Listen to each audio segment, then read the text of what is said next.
बेटा today we are going to start meiosis second. आज हम लोग मियोसिस सेकेंड स्टार्ट करेंगे।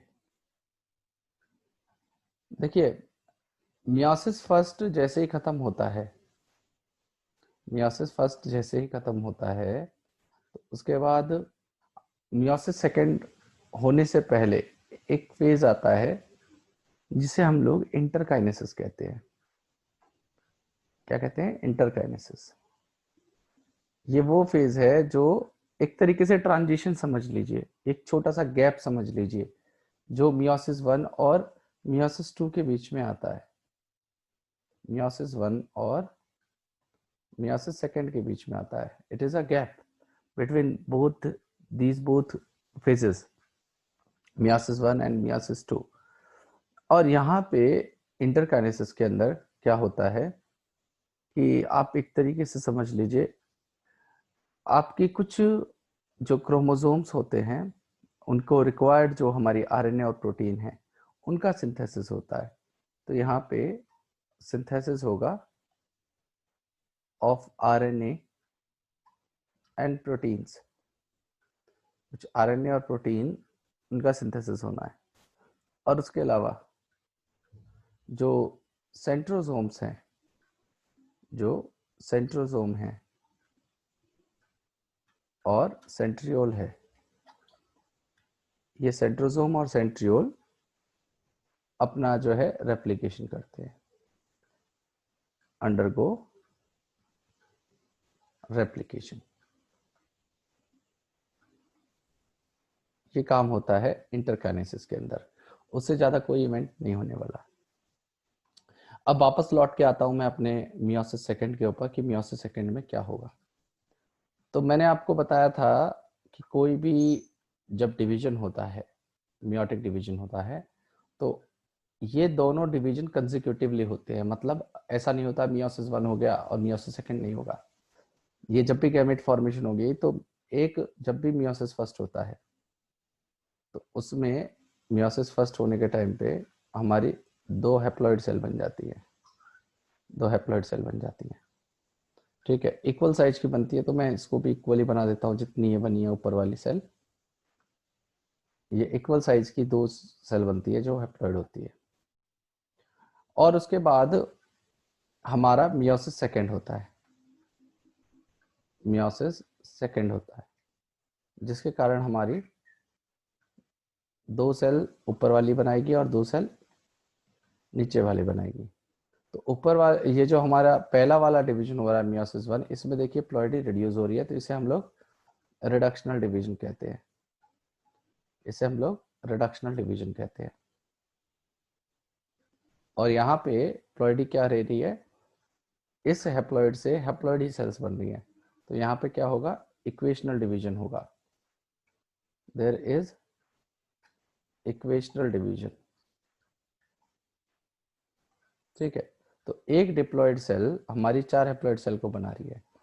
अब मियोसिस जो हो रहा है सेकेंड, ये क्या है हमारा, एक तरीके से इक्वेशनल डिवीजन है। अब ये इक्वेशनल डिवीजन जो था वो तो हमारा माइटोसिस भी था, तो ये माइटोसिस जैसा ही होता है। ज़्यादा इनके इवेंट्स के अंदर डिफरेंस नहीं है, जैसा माइटोसिस है वैसा ही ये होगा। ठीक है, तो इसमें भी वही चार स्टेज होंगे। There are also four stages similarly that are present in the mitosis, that is prophase. लेकिन यहाँ पे हम लोग क्या कहते हैं, जैसे प्रोफेज माइटोसिस मियोसिस सेकेंड का हो रहा है तो प्रोफेज सेकेंड कह देंगे, क्योंकि मियोसिस वन को प्रोफेज वन कहा था। ऐसे ही मेटाफेज वन हो जाएगा, सॉरी सेकेंड हो जाएगा। फिर हमारा जो है एनाफेज सेकेंड होगा और आपका टीलोफेज सेकेंड होगा। जैसे माइटोसिस के अंदर हुए थे प्रोफेज मेटाफेज एनाफेज टीलोफेज, उसमें सेकेंड आपको जोड़ देना है बस। बट क्या है कि ये सिमिलर तो है माइटोसिस से, पर माइटोसिस नहीं है ये। मैं लिख दे रहा हूं एक statement, it is similar to mitosis, it is similar to mitosis, but meiosis second is not mitosis, is not mitosis. क्यों? why? रीजन समझिएगा। सबसे पहला रीजन है कि यहाँ पे जो मियोसिस सेकेंड हो रहा है वो हमेशा हैप्लॉइड सेल के अंदर होगा। माइटोसिस जो हो रहा था वो हमेशा डिप्लॉइड सेल के अंदर हो रहा था। तो मियोसिस सेकेंड के लिए लिख दे रहा हूं मैं, मियोसिस सेकेंड ऑलवेज अकर इन हैप्लॉइड सेल, हमेशा हैप्लॉइड सेल के अंदर होते हैं मियोसिस सेकेंड। उसके अलावा माइटोसिस से पहले एस फेज हो रहा था, यहाँ पे कोई भी एस फेज नहीं होगा। तो मियोसिस सेकेंड के लिए लिख दे रहा हूं, not preceded bye DNA replication. DNA replication के बाद नहीं होता ये। उसके अलावा जो हमारी डॉटर सेल बनती हैं वो कैसी होती हैं? माइटोसिस के अंदर तो सेम ही होती है। माइटोसिस के अंदर जो हमारी सेल्स बनती हैं, daughter cells, they are very much similar to their parent. लेकिन यहाँ पे क्या होता है, मियोसिस सेकेंड के बनने वाली जो सेल्स हैं वो सेम नहीं होती है पेरेंट से। तो मैं लिख दे रहा हूं, daughter cells formed at the end of meiosis second is neither similar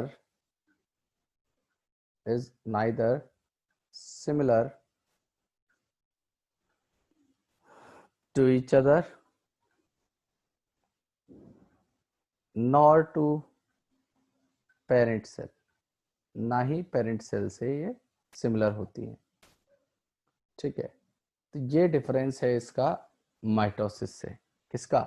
meiosis second का।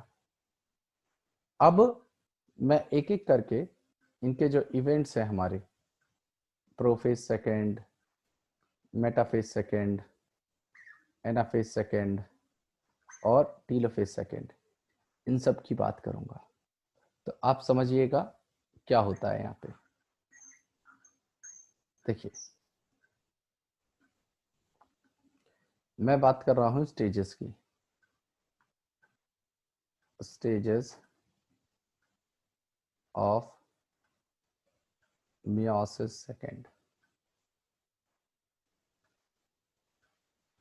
तो सबसे पहली स्टेज आती है हमारी प्रोफेज सेकेंड।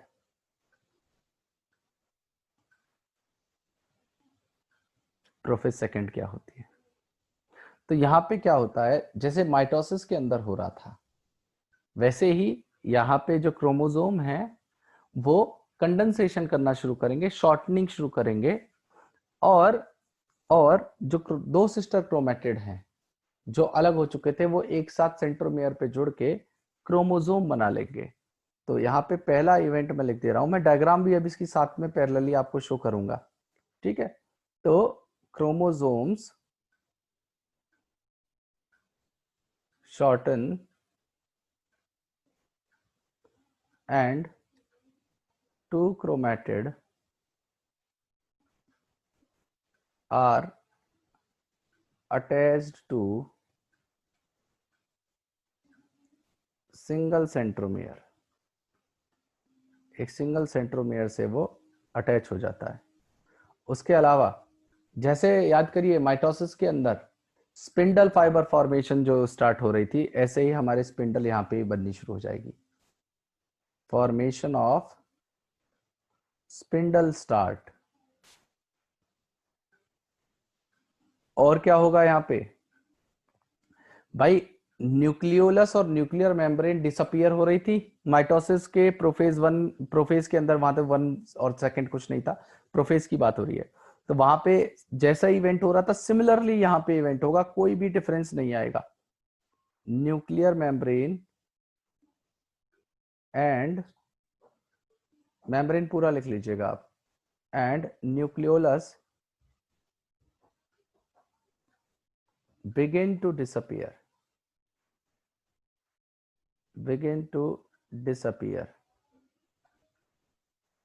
उसके अलावा हमारे सेंट्रियोल्स याद करिए, जो सेंट्रियोल्स थे वो दोनों अपोजिट एंड की तरफ आने शुरू हो गए थे ना। याद करिए, मैं देखो सेल का एक छोटा सा एक डायग्राम बना के बताता हूं आपको। मैंने क्या बताया था कि ये जो सेंट्रियोल या सेंट्रोसोम जो हमारे स्ट्रक्चर होते हैं, ये इस तरीके से, एक तो इस पेयर, ये जो पेयर है ये तो ऊपर की तरफ मूव करता है, ये वाला इस तरफ मूव करता है, और इनमें से स्पिंडल फाइबर ऐसे ऐसे एस्ट्रल रेज की फॉर्म में निकलते हैं, नहीं निकलते, इस तरीके से। तो यही काम यहाँ पे भी होगा।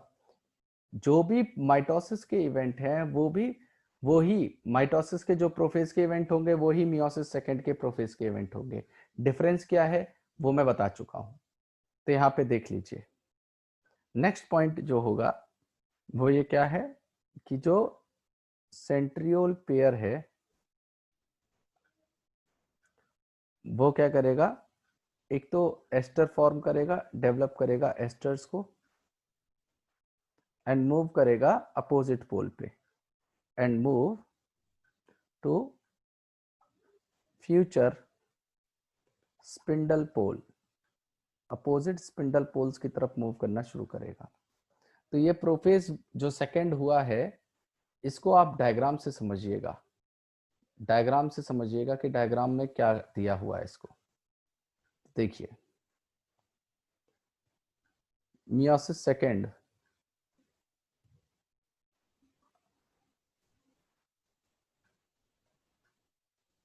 देखिए यहाँ पे तो इन्होंने एक ओवरऑल डायग्राम दिया हुआ है, स्टेजेस देख लेते हैं।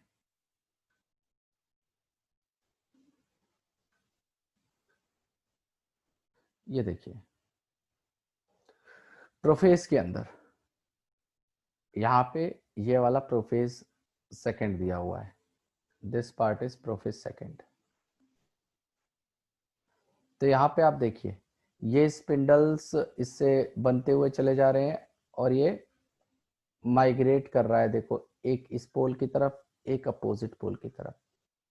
हमारे जो क्रोमेटिड हैं वो क्या करते हैं, क्रोमेटिड कंडेंसेशन करेंगे और एक साथ कंडेंसेशन करके वो जुड़ रहे हैं बीच वाले पार्ट से। देखिए यहाँ ऐसे, तो ये जो बीच वाला रीजन है इसे सेंट्रोमियर रीजन कहते हैं बेटा। तो इस सेंट्रोमियर वाले रीजन से जुड़ रहे हैं।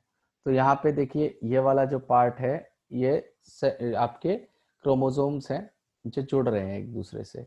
और देखिए आपको न्यूक्लियर मेम्ब्रेन धीरे धीरे डिसअपियर होती नजर आ रही है। ये वाला जो रीजन है, ये पूरा जो रीजन है इसमें क्या हो रहा है, न्यूक्लियर मेम्ब्रेन डिसअपियर हो रही है। तो इसमें इवेंट तो ज्यादा नहीं लिखा, इन्होंने ये लिख दिया है सीधा क्या, new spindle form around the chromosome. तो इन्होंने बोला है कि भाई नया स्पिंडल फॉर्म हो रहा है क्रोमोसोम के आसपास। और इन्होंने ये नहीं लिखा कि ये न्यूक्लियर मेम्ब्रेन और nucleolus, nuclear membrane NM and nucleolus ये भी डिसअपियर हो रहा है। ये इवेंट इन्होंने यहाँ पे नहीं दिया, ठीक है। अब क्या होता है कि जैसे ही प्रोफेज वन सेकंड खत्म हो जाएगा तो सेल ट्रांजिशन किस में करेगी, मेटाफेज सेकंड के अंदर। तो याद करिए आप माइटोसिस जब मैंने पढ़ाया था आपको, तो माइटोसिस के अंदर मैंने आपको बताया था कि जो हमारे क्रोमोसोम्स हैं वो क्या करते हैं मेटाफेज के अंदर, इक्वेटर पे आके लग जाते हैं। देखिए बिल्कुल सेम इक्वेटर पे। और यहाँ पे जो प्रोफेज सेकंड के अंदर दिया हुआ है यहाँ पे दो सेल्स दी हुई हैं। वो दो सेल्स कैसे बनी है, वो मियोसिस के बाद बनी हुई सेल्स हैं। मैंने आपको बताया था ना कि मियोसिस में पहली एक सेल जो है डिप्लॉइड, वो मियोसिस वन करने के बाद दो हैप्लॉइड सेल बना देती है। तो ये जो दो हैप्लॉइड सेल है वो एक ये रही और एक ये रही, इन दोनों को पैरेलली लेके चला गया है। यहाँ पे समझाने के लिए आपको वो एक ही सेल से बता सकते थे, लेकिन उन्होंने क्लियरिटी दिखाने के लिए कि बच्चों को पूरा समझ में आए, इन्होंने दोनों सेल्स को लेके चले हैं साथ में, ठीक है। ये दोनों सेल्स हैं जो हमारी मियोसिस के बाद बनी है, मियोसिस फर्स्ट के बाद बनी है। अब ये दोनों सेल्स ही अब आगे चल के क्या करेंगी, मेटाफेज सेकंड के अंदर जाएंगे। मेटाफेज सेकंड के अंदर क्या होता है कि जो क्रोमोसोम है वो अपने आप को अरेंज कर लेंगे बिल्कुल इक्वेटर पे। देखिए यहाँ पे आप देख सकते हो दोनों ही सेल्स के अंदर क्रोमोसोम ने अपने आप को बिल्कुल इक्वेटर पे अरेंज कर लिया है, बिल्कुल सेट कर लिया है। और जो स्पिंडल फाइबर की फॉर्मेशन होनी थी वो देखो पूरी कंप्लीट हो चुकी है। देखिए ये स्पिंडल फाइबर कंप्लीटली बन चुके हैं, यहाँ डायग्राम में आप देख सकते हो, यह स्पिंडल फाइबर है, ये कंप्लीटली बन चुके हैं। ये इस तरीके से, ये इस तरीके से स्पिंडल फाइबर बन चुके हैं। ठीक है जी। और जो क्रोमोसोम है वो एक दूसरे से कनेक्ट हो चुके हैं, ठीक है, स्पिंडल पोल्स के ऊपर। अब जोड़ने के लिए कौन सा पार्ट होता है, याद करिए एक चीज थी यहाँ पे, देखो ये जो ब्लैक डॉट जैसा स्ट्रक्चर दे रखा है, इसको मैं दूसरे कलर से लेता हूँ। ये जो स्ट्रक्चर है यहाँ पे जहाँ से ये कनेक्ट हो रहे हैं स्पिंडल फाइबर, दिस वन, क्या कहते हैं इसे, काइनेटोकोर कहते हैं बेटा, नहीं कहते? तो काइनेटोकोर से ही ये स्पिंडल फाइबर कनेक्ट होते हैं और इक्वेटर पे आके लग गई। तो यहाँ पे जो मेटाफेज सेकंड होगा वो सिमिलर होगा बिल्कुल किससे, जो माइटोसिस का मेटाफेज था। तो मैं इसके इवेंट्स यहाँ पे लिख दे रहा हूँ ताकि आप एग्जाम्स में लिख पाओ उसको, कि मेटाफेज सेकंड पूछा जाए तो आप क्या लिखें। तो देखिए, देखिए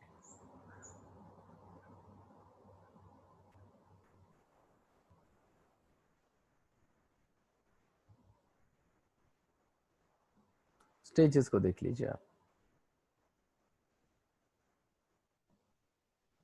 मैं बात कर रहा हूँ मेटाफेज सेकंड की। मेटाफेज में क्या होगा, सबसे पहली स्टेज क्या होगी, क्रोमोसोम अपने आप को अरेंज कर लेंगे इक्वेटर पे। तो chromosome arrange themselves along the equator, equator पे वो अरेंज कर लेंगे। दूसरा क्या होगा, यहाँ पे स्पिंडल एपरेटस बन के तैयार हो जाएगा, जो स्पिंडल फाइबर फॉर्मेशन थी वो कंप्लीट हो जाएगी। तो formation of spindle apparatus gets completed, वो कंप्लीट हो जाएगी। एंड लास्ट क्या होगा कि हमारे क्रोमोसोम कनेक्ट हो जाएंगे स्पिंडल पोल से। ठीक है, तो नेक्स्ट लिख दे रहा हूं, chromosomes get connected with both the spindle pole, दोनों स्पिंडल पोल से वो कनेक्ट हो जाएंगे। ठीक है, और स्पिंडल पोल पे कैसे कनेक्ट होंगे, जो हमारे क्रोमोसोम के ऊपर पार्ट है सेंट्रोमियर के ऊपर, जिसे हम लोग क्या कहते हैं, क्रोमोसोम का सेंट्रोमियर के ऊपर क्या लगता है, काइनेटोकोर। क्या, काइनेटोकोर, उससे ही तो हमारे स्पिंडल फाइबर कनेक्ट करेंगे, उसी पे तो स्पिंडल फाइबर जो हैं अटैच होंगे, ये अटैच हो गए। अब एनाफेज सेकंड की बात कर लेते हैं, तो वापस डायग्राम पे आ जाइए। देखिए भाई यहाँ पे आपके सामने ये एनाफेज सेकंड दिया हुआ है, तो ये एनाफेज सेकंड बिल्कुल वैसा ही होगा जैसा माइटोसिस का एनाफेज होता है। तो यहाँ पे जो ये सिस्टर क्रोमेटिड थी, ये एक तरफ से तो इधर से जुड़ी है, एक तरफ इधर से जुड़ी हुई है। अब जब स्पिंडल फाइबर की डीकंडेंसेशन होगी, डीकंडेंसेशन होने पे क्या होगा कि हमारे जो क्रोमेटिड्स हैं वो एक दूसरे से अलग हो जाएंगे, वो एक दूसरे से अलग हो जाएंगे, और स्पिंडल फाइबर की शॉर्टनिंग होने के कारण वो अपोजिट पोल पे जाना शुरू कर देंगे। देखिए यहाँ पे भी आप देख रहे हैं कि ये अपोजिट पोल पे जा रहा है, ये भी यहाँ पे अपोजिट पोल पे जा रहा है। ठीक है, ये अपोजिट पोल पे जा रहे हैं दोनों सिस्टर क्रोमेटिड। जो क्रोमोसोम कभी ऐसे एक साथ जुड़ के हुआ करता था सिस्टर क्रोमेटिड, वो अब कैसे हो चुकी हैं, वो बीच में से स्प्लिट हो गई हैं, और स्प्लिट होने के बाद एक सिस्टर क्रोमेटिड अलग हो चुकी है और ये दूसरी वाली सिस्टर क्रोमेटिड अलग हो चुकी है, ये ऐसा मामला हो जाएगा यहाँ पे। और अपोजिट पोल की तरफ वो मूव करना शुरू कर दिया है उन्होंने, ठीक है। तो इसमें क्या इवेंट्स होंगे हमारे, जैसे मेटाफेज जो सॉरी माइटोसिस का एनाफेज हुआ था, सिमिलरली यहाँ पे भी एनाफेज सेकंड होगा। तो एनाफेज सेकंड के इवेंट को लिख दिया जा रहा है आपके सामने, आप देखिए बेटा। जो कॉम्प्लिकेशन आपको आएगी ना थोड़ी बहुत जो समझने में, वो केवल प्रोफेज 1 है मियोसिस का, मियोसिस फर्स्ट का। बाकी कहीं पे भी आपको कॉम्प्लिकेशन नहीं आएगी, सारा चैप्टर बहुत इजी है, इवेंट लगभग सिमिलर हैं। माइटोसिस याद कर लोगे तो मियोसिस सेकंड साथ में कवर हो जाएगा। बस आपको थोड़ी सी जो तवज्जो देनी है चीज को, थोड़ा सा जो फोकस करना है वो मियोसिस 1 पे फोकस करना है। तो आप समझिए, जो एनाफेज एनाफेज सेकंड की बात हो रही है यहाँ पे। अब तो एनाफेज सेकंड की बात कर लेते हैं। एनाफेज सेकंड के अंदर क्या होगा, फर्स्ट इवेंट कि centromere in each chromosome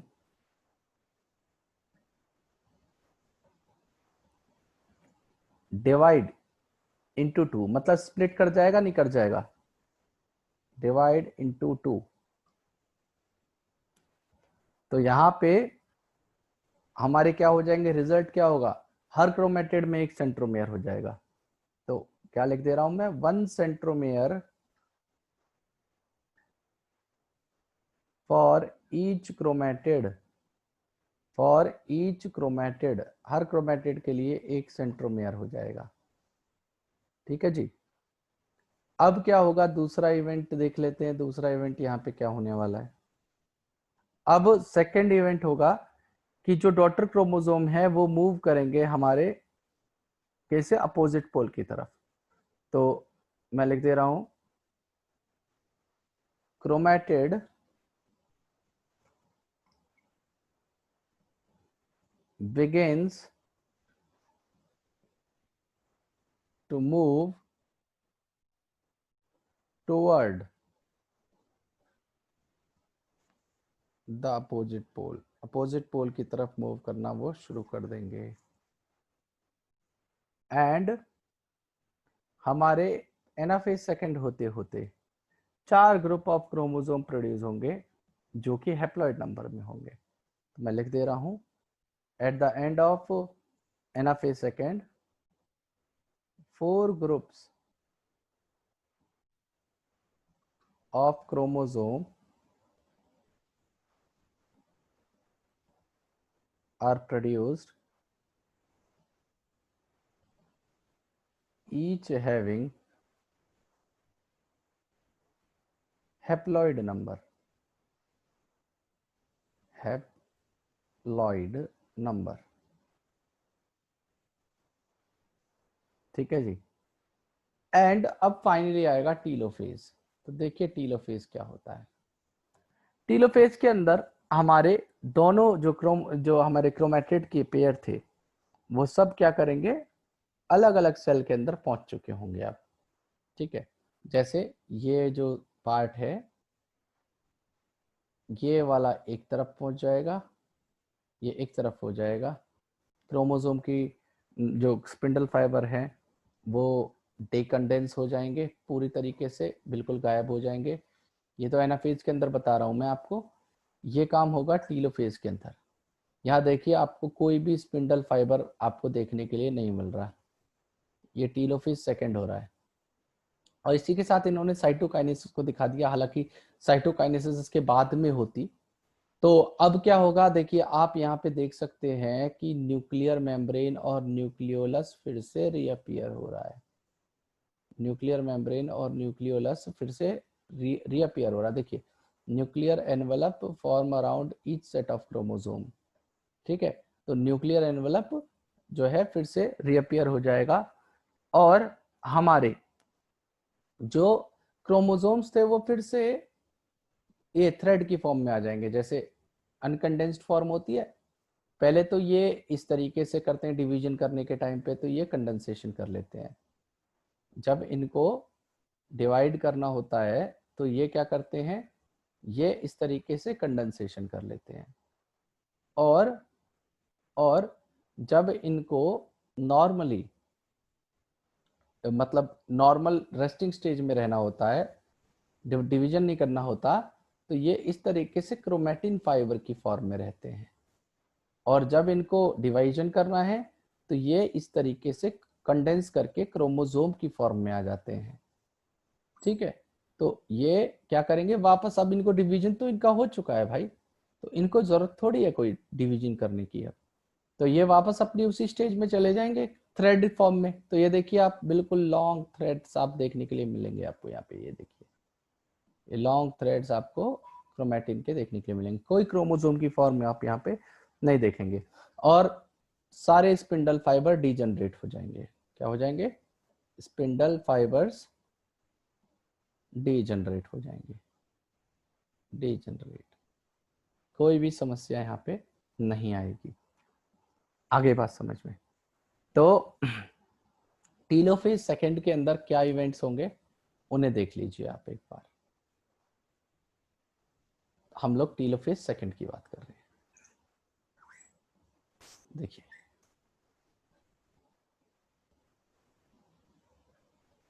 we are talking about telophase second. So what are the events?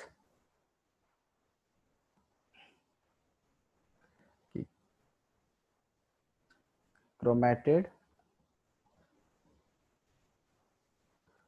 reach the poles,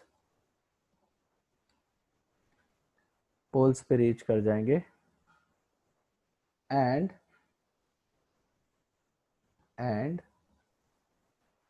organise करेंगे खुद को। मैं यहाँ पे प्रॉपरली लिख देता हूँ, and organise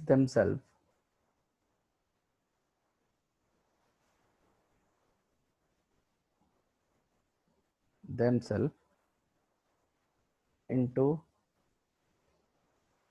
haploid daughter nuclei। Haploid daughter nuclei की फॉर्म में ये उसे ऑर्गेनाइज कर देंगे।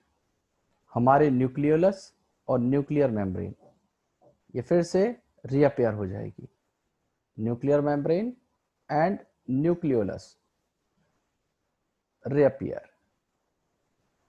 ठीक है जी। और स्पिंडल फाइबर कंप्लीटली डिजेनरेट हो जाएंगे। Spindle fibre degenerates. ठीक है, ये सारे काम हो जाएंगे। अब क्या होगा? अब होगा इसके टीलोफेज हो गया। हमारे ऐसे सेल की फॉर्म क्या आ जाएगी? सेल कैसी दिखाई देगी आपको? सेल इस तरीके से एलोंगेटेड फॉर्म में दिखाई देगी, और यहाँ पे एक न्यूक्लियाई दिखाई देगा आपको, यहाँ पे एक न्यूक्लियाई दिखाई देगा, दो न्यूक्लियाई हो जाएंगे अंदर, और अंदर इनके क्रोमेटिन फाइबर्स ये हैं। अब क्या करना है भाई? साइटोकाइनेसिस करना है। तो साइटोकाइनेसिस करने के लिए मैंने आपको बताया था, प्लांट सेल होगी तो सेल प्लेट बनेगी, एनिमल सेल है तो सेल फ्लो बनेगी बाहर से, और ये डीप होती चली जाएगी। और डीप होने की वजह से एक जो सेल है वो हमारी दो डॉटर सेल्स को बना लेगी। तो दो डॉटर सेल्स जो यहाँ पे बनेंगी वो किस तरीके से होंगी ये देख लीजिए। ये दो डॉटर सेल्स तैयार हो गई, यहाँ पे ये दो डॉटर सेल्स हो गई। तो एक ने दो डॉटर सेल बनाई, हमारे पास कंसेक्यूटिवली दो सेल्स हैं जो चली आ रही हैं, तो हमारी टोटल कितनी? 4 सेल्स बन जाएंगी। There will be formation of 4 cells, और ये चारों की चारों सेल क्या होंगी? एन एन एन और एन। ठीक है, चारों की चारों हैप्लॉइड। तो ये देख लेते हैं इसको डायग्राम के थ्रू। आप देखिए यहाँ पे, एक सेकेंड,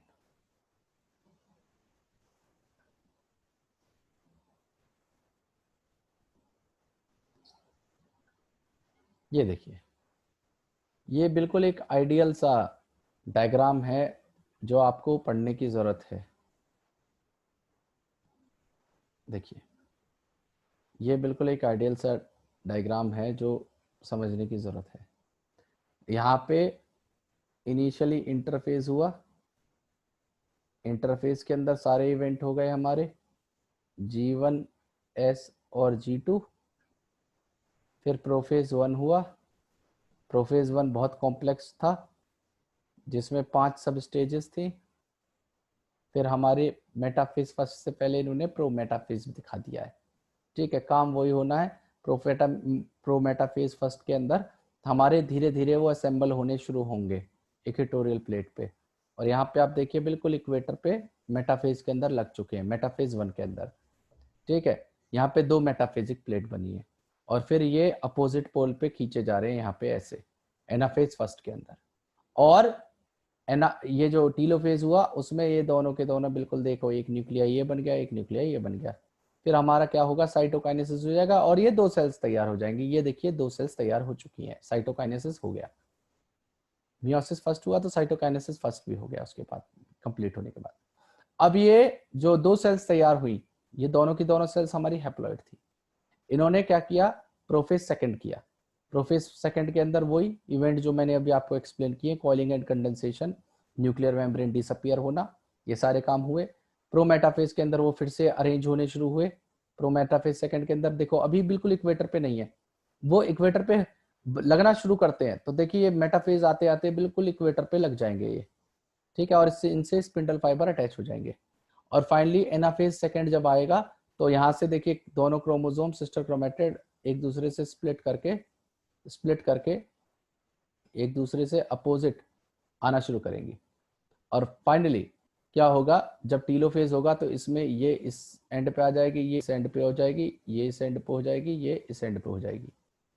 ठीक है, और फाइनली दूसरी बार साइटोकाइनेसिस होगा और 4 सेल्स बन जाएंगी। ये जो ऊपर वाली सेल थी इसने स्प्लिट करके ये 2 सेल्स को बनाया, ऊपर वाली 2 सेल्स, और नीचे वाली सेल ने स्प्लिट करके ये 2 सेल्स को बनाया। तो हमारी टोटल कितनी, 1 2 और 3 और 4 सेल्स बना ली इन्होंने। कितनी, टोटल 4 सेल्स को इन्होंने यहाँ पे फॉर्म कर लिया। ठीक है, तो ये यहाँ पे इवेंट होगा। अब एक चीज है जो आपको मैं समझाना चाहता हूं, जो मैंने कल आपको नहीं समझाई थी, क्योंकि कल बहुत ज्यादा कंफ्यूजन हो जाती है अगर मैं उस चीज को पढ़ाता तो। देखिए जब टीलोफेज फर्स्ट हुआ था, जब टीलोफेज 1 हुआ था, अब टीलोफेज 1 लिखा है तो ऑब्वियसली आप खुद ही समझ जाएंगे कि ये मियोसिस 1 का इवेंट है। अगर मैं सेकंड लिखता हूं तो मियोसिस सेकंड का इवेंट है। तो जब टीलोफेज 1 हुआ था तो यहाँ पे क्या हुआ था, हमारे जो क्रोमोसोम्स हैं, जो हमारे, sorry it is not telophase, मैं एनाफेज की बात करूंगा, क्योंकि हमारे जो क्रोमोसोम है उनकी शॉर्टनिंग जो है, वो जो सेल्स हैं उनके अंदर क्रोमोसोम इस तरीके से तो सेपरेट करना शुरू कर देते हैं ऐसे, जब एनाफेज होता है तो एनाफेज के टाइम पे तो डिवीजन शुरू होगा। तो यहीं पे इस टाइम पे क्या होता है, जब नॉर्मली डिवाइड करता है, जब नॉर्मल हमारा डिवीजन हो रहा होता है क्रोमोसोम्स का, तो उसे हम लोग कहते हैं क्या, उसे कहते हैं नॉर्मली डिसजंक्शन होना, दैट इज कॉल्ड डिसजंक्शन। लेकिन कभी कभार जब एबनॉर्मली ये क्रोमोसोम डिवाइड कर जाते हैं तो उस चीज को हम लोग नॉन डिसजंक्शन कहते हैं, उसे हम लोग नॉन डिसजंक्शन कहते हैं। तो नॉन डिसजंक्शन होने की वजह से क्या होता है, अनइक्वल क्रोमोसोम डिस्ट्रीब्यूशन होता है और डिजीज्ड कंडीशन आती हैं। अनइक्वल क्रोमोसोम डिस्ट्रीब्यूशन होता है और डिजीज्ड कंडीशन आती है। आप इससे रिलेटेड बहुत सारे डिजीज को क्लास 12th के अंदर पढ़ेंगे। तो अगर आप इसका बेसिस नॉन डिसजंक्शन का इसी क्लास के अंदर पढ़ लें तो थोड़ा सा आपको अंडरस्टैंड करने में उन चीज़ों को 12th में समझ में आ जाएगा कि नॉन डिसजंक्शन क्या होता है। कोई भी टीचर आपको 12th में नहीं पढ़ाएगा कि नॉन डिसजंक्शन क्या होगा, लेकिन मैं यहाँ पे आपको बता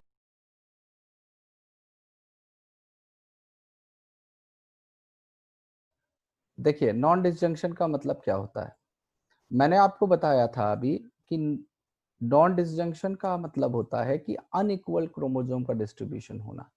तो यहाँ पे देखिए ऊपर वाले पार्ट के अंदर यहाँ पे देखिए ये एक ब्लू कलर के क्रोमोसोम्स यहाँ पे लगे हुए हैं जो मेटाफेज के अंदर इक्वेटर पे लगे थे, ठीक है।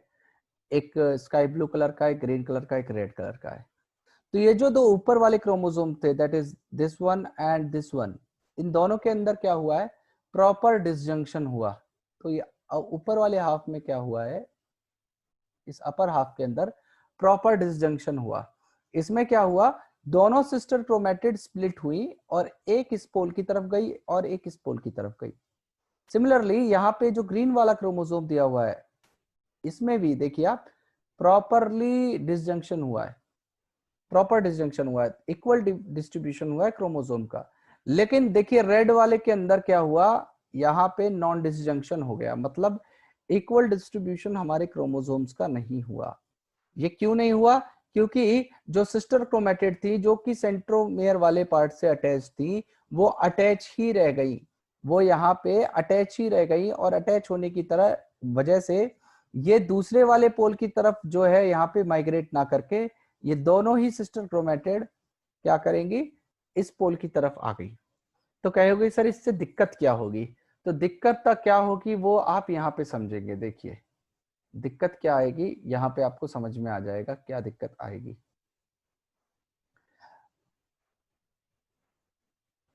देखिए इस डायग्राम को आप ध्यान से समझिएगा।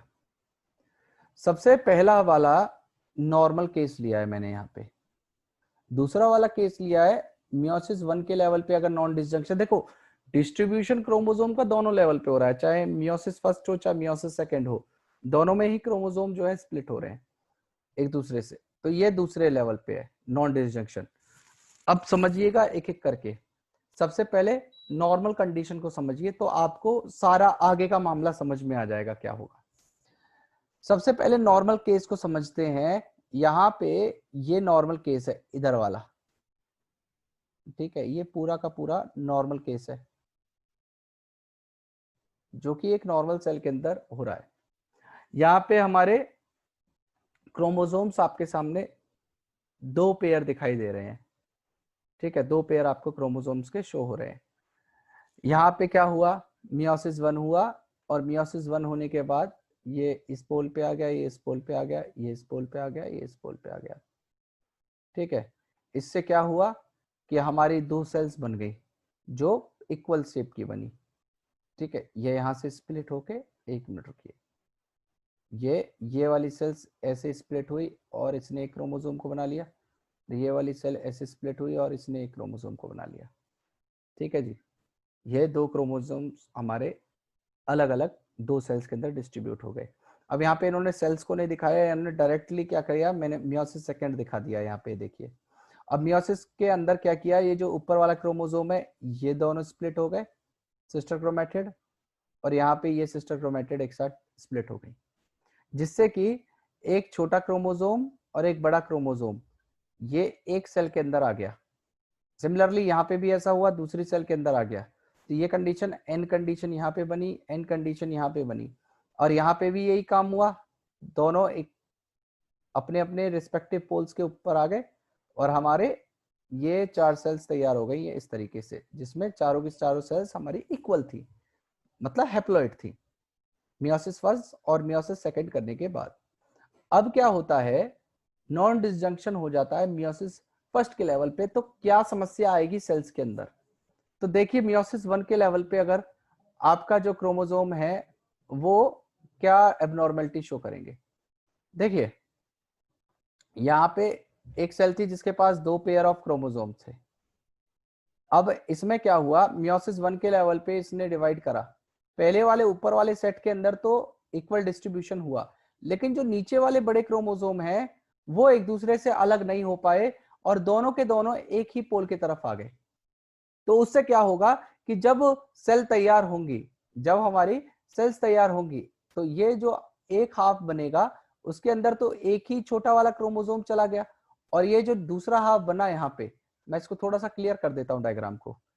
ये एक हाफ बना, ये ऐसे, और ये दूसरा हाफ बना, 2 सेल तो बनेंगे ना, साइटोकाइनेसिस होगा।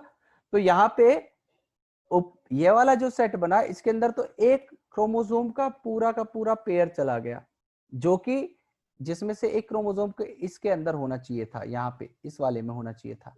लेकिन अब क्या हुआ है, वो स्प्लिट ना होने के कारण यहाँ पे ये अलग अलग हो गए, ये इसके अंदर आ गए और ये सेल खाली रह गई। ये देखिए, इसके अंदर कुछ भी नहीं आया, एक ही क्रोमोसोम आया है हमारा।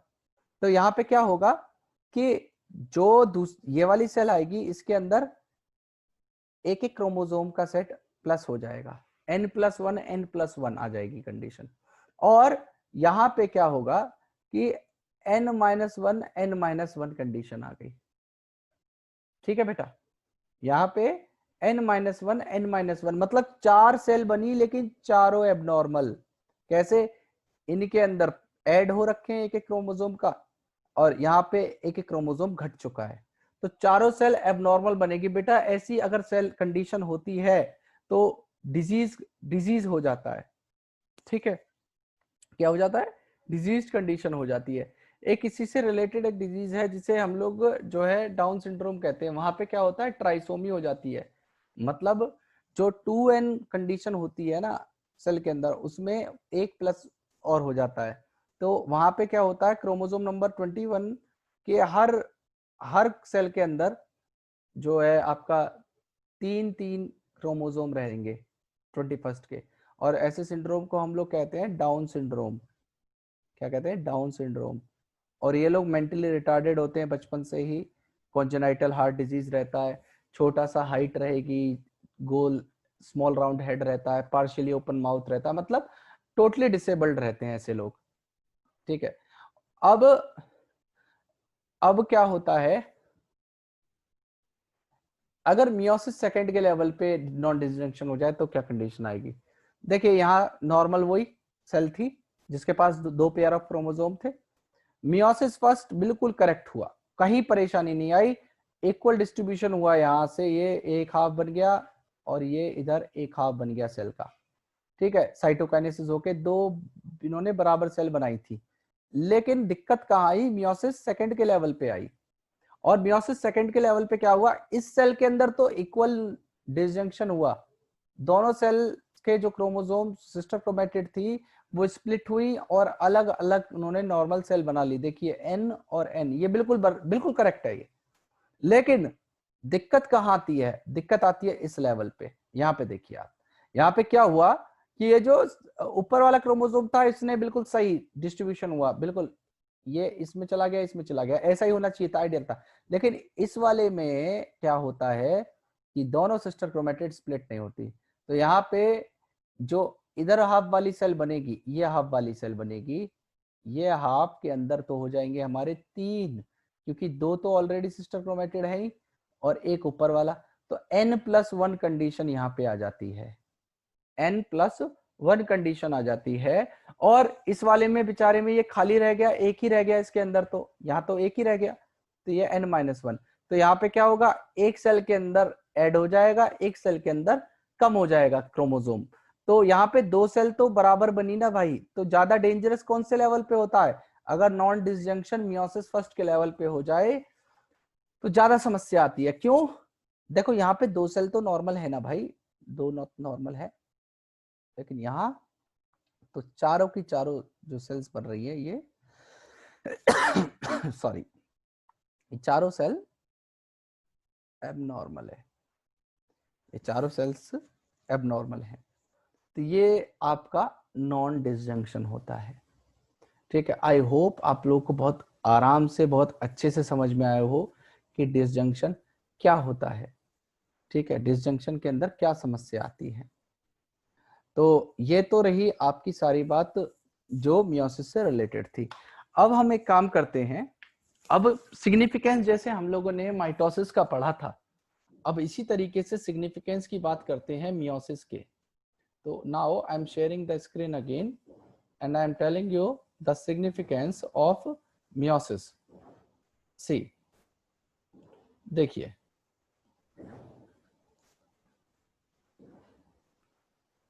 आई am writing the heading now. Significance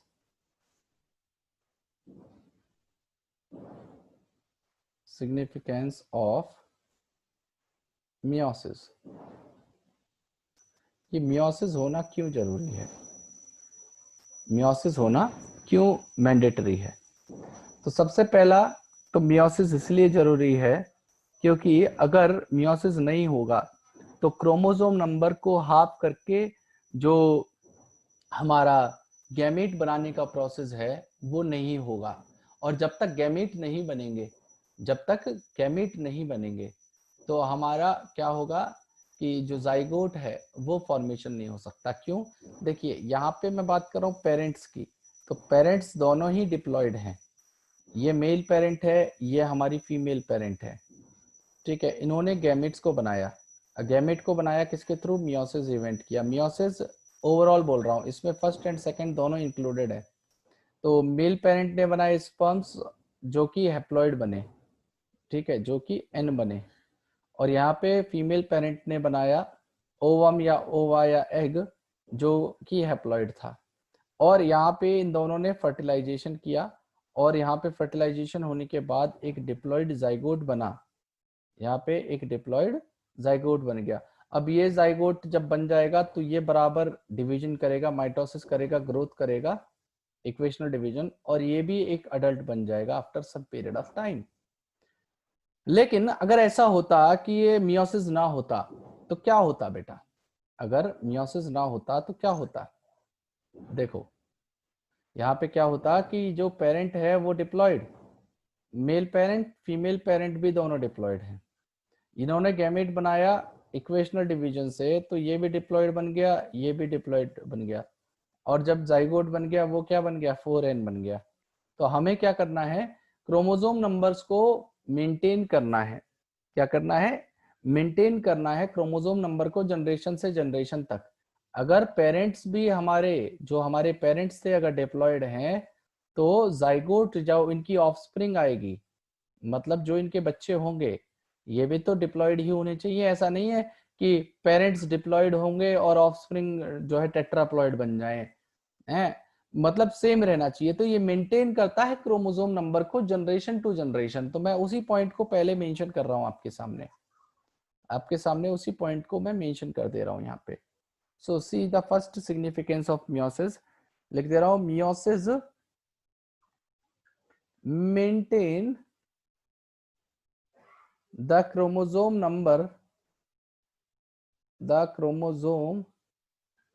number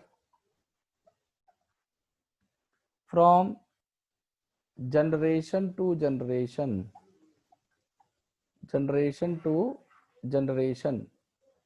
एक जनरेशन से दूसरे जनरेशन में। और इसकी वजह से क्या होता है? मियोसिस की वजह से हमारा क्रोमोसोम नंबर भी रिड्यूस हो जाता है। तो it reduces the chromosome number two half, ठीक है, ये हाफ कर देता है chromosome number. So process of fertilization, so the process of fertilization restore the original number in the zygote। तो जाइगोट के अंदर ओरिजिनल नंबर को ये रिस्टोर कर देंगे। उसके अलावा मियोसिस क्यों जरूरी है? गैमीट फॉर्मेशन के लिए। मतलब गैमीट फॉर्मेशन को क्या कहते हैं? गैमेटोजेनेसिस। क्या कहेंगे? It is called gametogenesis. मतलब गैमीट की जेनेसिस करना, जेनेसिस का मतलब है फॉर्मेशन, तो gamete formation is called gametogenesis.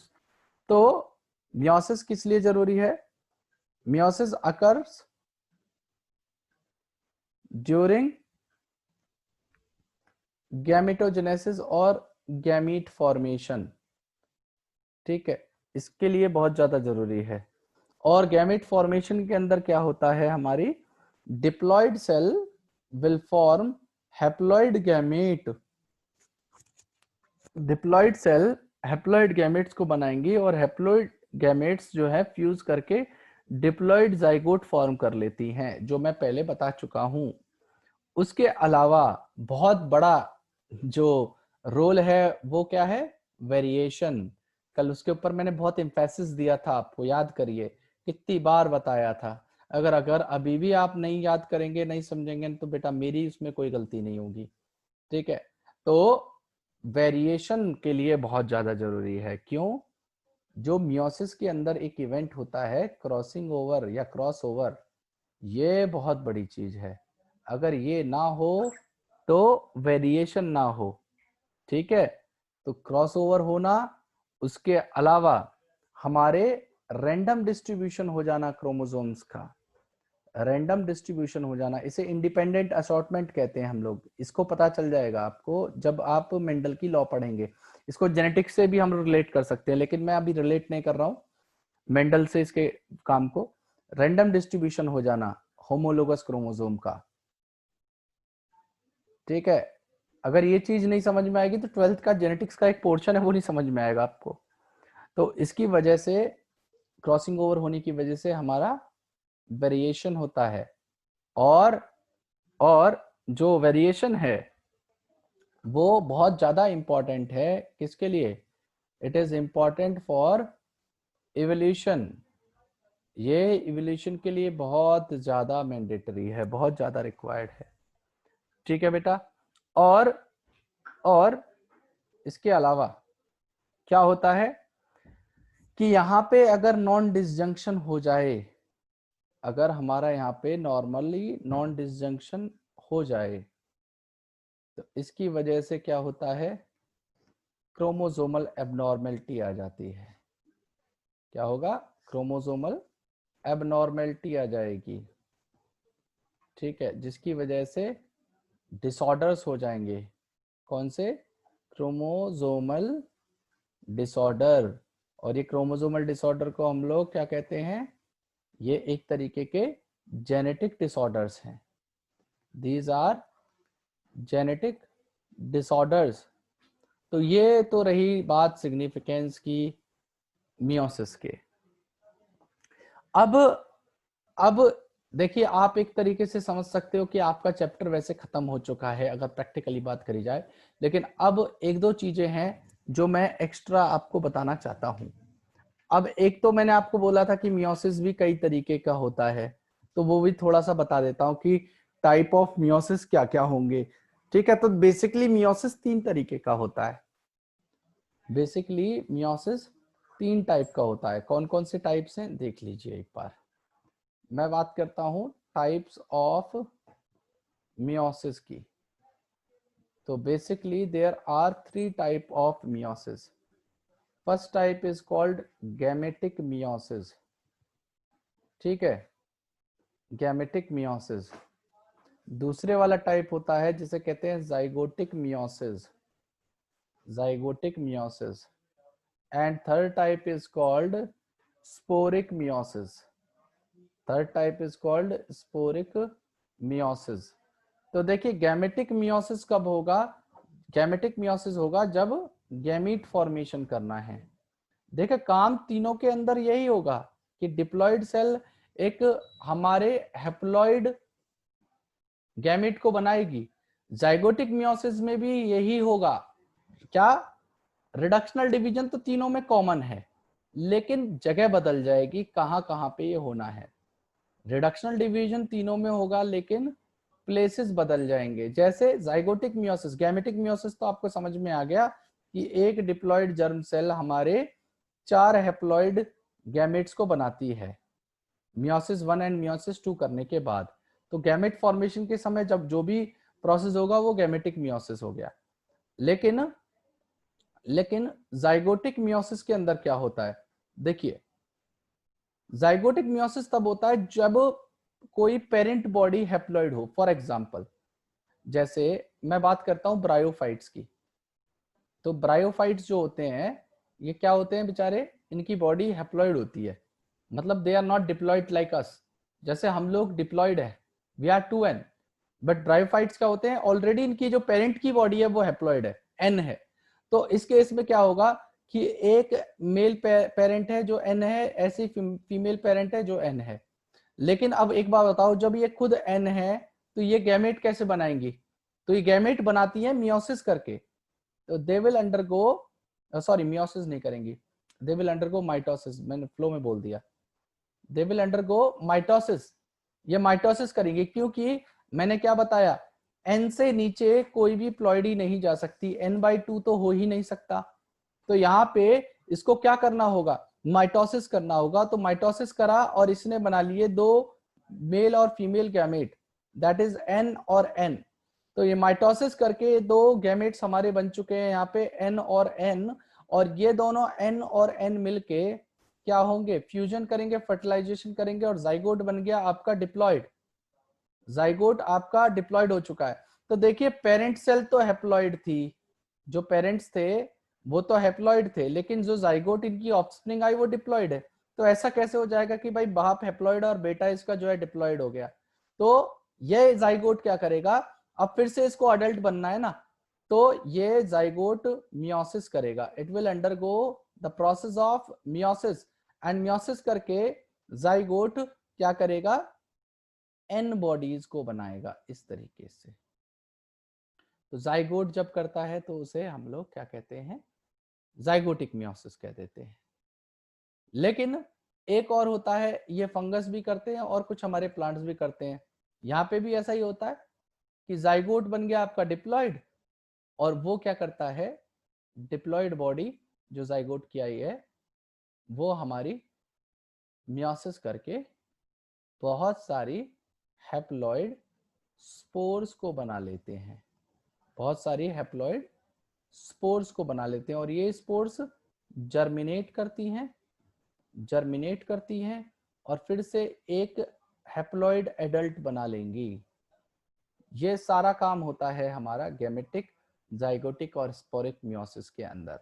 Gametic meiosis कहीं और होगा, जाइगोटिक मियोसिस कहीं और होगा, स्पोरिक मियोसिस कहीं और होगा, लेकिन तीनों का मेन जो आप कहिए प्रिंसिपल है वो रिडक्शनल डिवीजन ही है, होगा यहाँ पे रिडक्शनल डिवीजन ही। ठीक है, अब एक चीज और है जो छोटी सी एक्स्ट्रा है, मैं बता देता चाहता हूं कि हम लोग माइटोसिस और मियोसिस के बीच में कभी कभार आपके एग्जाम में क्वेश्चंस आ जाते हैं कि what is the basic difference between mitosis and meiosis, mitosis और मियोसिस के बीच में डिफरेंस क्या है। तो अब तो मेरे हिसाब से आप भी कुछ डिफरेंसेस बता सकते हो, लेकिन आप बताओ इससे अच्छा कि टाइम लोगे बताने में, मैं इन सारी चीजों को आपको सब एक्सप्लेन कर देता हूं। देखो माइटोसिस क्या होता है, आपका सिंगल डिवीजन होगा और दो डॉटर सेल बनती है। यहाँ पे माइटोसिस के अंदर सिंगल डिवीजन होता है, एक ही बार डिवीजन होता है और रिजल्ट करता है दो डॉटर सेल के अंदर, results into two daughter cell, दो डॉटर सेल होंगी। लेकिन मियोसिस के अंदर क्या होता है, यहाँ पे दो सक्सेसिव डिवीजन होंगे। तो meiosis involve two successive division, और दो सक्सेसिव डिवीजन होने के बाद हमारे कौन कौन से हैं वो, एक तो मियोसिस फर्स्ट और मियोसिस सेकेंड, मियोसिस फर्स्ट और मियोसिस सेकेंड ये दोनों होंगे, और इसकी वजह से हमारे फाइनली कितनी 4 डॉटर सेल बनती हैं। यहाँ पे क्या बनेगी, 4 डॉटर सेल बनेंगी। ठीक है जी, तो ये तो हो गया पहला डिफरेंस इनके बीच में। उसके अलावा माइटोसिस को हम लोग क्या कहते हैं बेटा, it is called equational division, इसे हम लोग इक्वेशनल डिवीजन कहते हैं। और मियोसिस को हम लोग क्या कहते हैं, मियोसिस 1 को हम लोग कह देते हैं रिडक्शनल डिवीजन, इसे रिडक्शनल डिवीजन कहते हैं। और मियोसिस सेकेंड को हम लोग फिर से इक्वेशनल डिवीजन कहेंगे, मियोसिस सेकेंड को फिर से इक्वेशनल डिवीजन कहेंगे। क्यों, पहले वाले में हाफ होगा और दोनों वाले में दूसरे वाले में जो है प्लॉइडी सेम रहती है। तीसरा डिफरेंस इनके बीच में क्या आएगा भाई, जो माइटोसिस होता है उसका प्रोफेज बहुत छोटा होता है। ठीक है, तो प्रोफेज बहुत शॉर्ट है, इसका प्रोफेज इज शॉर्ट, एंड वो किसी सब स्टेजेस में डिवाइड नहीं हुआ, तो and does not comprise any phase, कोई अदर फेज इसके अंदर नहीं होता या सब स्टेज इसके अंदर नहीं होती। लेकिन यहां पे मियोसिस के अंदर क्या होगा, प्रोफेज 1 इज वेरी लॉन्ग, कहां पे, मियोसिस 1 के अंदर, जिसकी 5 सब स्टेजेस होती हैं, 5 सब स्टेजेस होती है। कौन कौन सी, लेप्टोटीन, ठीक है, जाइगोटीन, पैकिटीन, डिप्लोटीन, डाइकेनेसिस। ऐसा होता है नहीं होता, ये एक और डिफरेंस हो गया इन दोनों के बीच में। उसके अलावा माइटोसिस के अंदर कोई भी क्रॉसिंग ओवर काइजमाटा या आपकी साइनेप्टोनिमल कॉम्प्लेक्स, ऐसा कुछ भी माइटोसिस के अंदर नहीं होता। तो मैं थर्ड डिफरेंस यहां पे लिख दे रहा हूं आपके सामने, देखिए थर्ड डिफरेंस देखिए,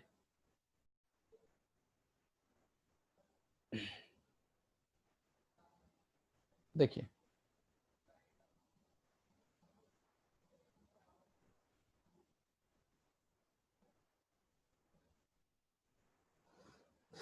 देखिए, ये फोर्थ पॉइंट है, यहां पे कोई भी पेयरिंग नहीं होगी, नो साइनेप्टोनिमल कॉम्प्लेक्स, टोनिमल कॉम्प्लेक्स, ठीक है, नो क्रॉसिंग ओवर, कोई क्रॉसिंग ओवर नहीं होगा, नो क्रॉस ओवर, ठीक है जी, नो काइजमाटा, कुछ भी नहीं होता यहाँ पे, ठीक है। और यहाँ पे मियोसिस के अंदर अलग अलग स्टेजेस में अलग अलग काम होता है।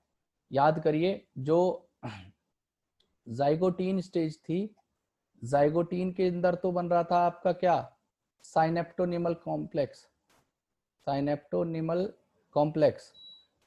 और जी पैकिटीन जब हो रहा था तो पैकिटीन के अंदर आपका क्रॉसिंग ओवर हो रहा था, याद करिए, ठीक है। और जब पैकिटीन के बाद आ जाता है डिप्लोटीन, डिप्लोटीन स्टेज जब आ रही थी तो यहां पे क्या हो रहा था आपका, काइजमाटा फॉर्मेशन, ठीक है। तो ये मामला होता है यहां पे। उसके अलावा भाई यहां पे माइटोसिस कहीं और सेल्स के अंदर होता है, हाँ एक डिफरेंस और है जो मैंने आपको बताया था कि one round of replication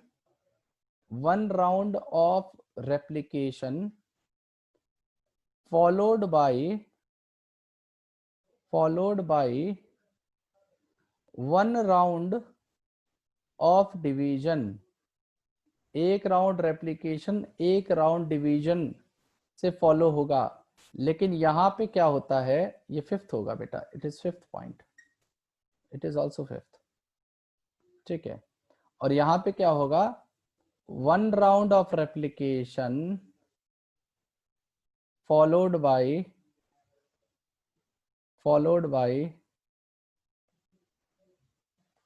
two round of division,